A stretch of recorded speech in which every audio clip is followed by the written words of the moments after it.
Israeli security अफसर साद को Hamas का सबसे तजुर्बेकार और काबिल दहशतगर्दों कमांडरों में से एक बताते हैं।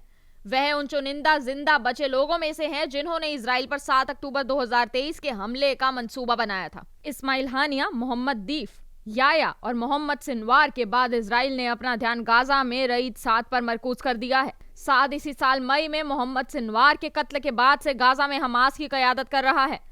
साद को अबू मुआज के नाम से जाना जाता है। हमास के अंदरूनी हलके में 53 साल रईद साद को 2005 की नस्ल का कहा जाता है। यह उन लोगों में से है जिन्होंने 20 साल पहले इजराइल को गाजा पट्टी से खदेड़ दिया था। इससे हमास को अपनी हुकूमत मजबूत करने और एक गुरिल्ला तहरीक से इजराइल पर हमला करने के लिए एक जिहादी फौज को तैयार करने का मौका मिला। साल 2013 में दिए अपने एक तकरीर में साद ने कहा था कि हमास लगातार अपनी ताकत में सुधार कर रहा है और इजराइल के खिलाफ अगली मुहिम की तैयारी कर रहा है। हमास के अंदर साद को सिनवार ब्रदर्स के हरीफ के तौर पर भी जाना जाता है। हमास के गाजा पॉलिटिकल ब्यूरो के 2021 के चुनाव के दौरान साद ने याया सिनवार को फिर से चुने जाने से रोकने की कोशिश की और सीनियर लीडर निजार अब्दुल्ला की हिमायत की। हिब्रू मीडिया में हाल ही में शाये एक तज्जिये में कहा गया कि भले ही कतर में हमास की क़यादत सियासी बातचीत कर रही है, लेकिन फैसला गाजा में फौजी लीडर करेंगे।